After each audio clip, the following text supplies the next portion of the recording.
Good afternoon, Professor Jerosch Herold. Thank you. Thank you for being here with us. So, what are the highlights of this conference for you? I enjoyed in particular the workshop, the emphasis on quantitative perfusion imaging, which has been a field of interest for me for a long time. And so what I think sets this workshop apart is the fact that there was a good mixture of clinical and basic research focus, because ultimately for this to have an impact in the field will require that it's adopted clinically. And the workshop made clear that there's still a lot of questions of whether we need this and what benefits it brings. But I think only through these types of workshops do we get the sort of dialogue which is necessary for people to take this more into consideration.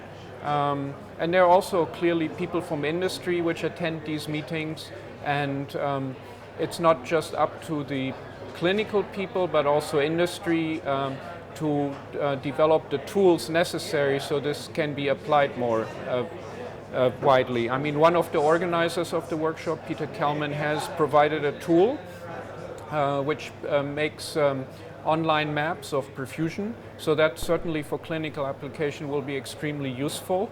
But it was, if you excuse the term, more of a private endeavor. It wasn't something which comes from industry, and we clearly need more efforts in that direction. And I think workshops like these are crucial to bring this about, because industry, they do what they hear is needed, and if they see a workshop like this which is well attended and a lot of interest, I think that has some impact.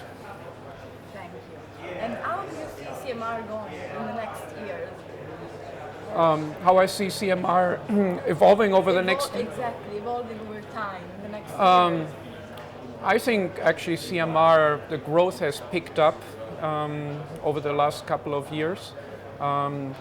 I don't necessarily think so in terms of maybe even attendees, but just in terms of its capabilities and the breadth of tools it provides to look at diseases.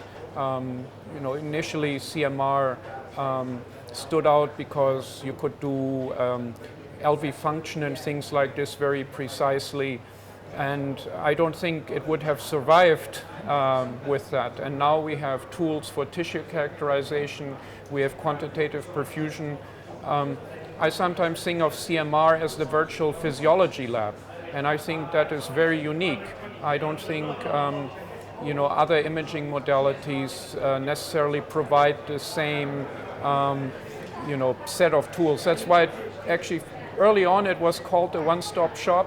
And people smiled a little bit about that term, and I think now we're at a point where they smile less and they take it more seriously. Definitely. Yeah. Thank you very much. Thank you. Thank you.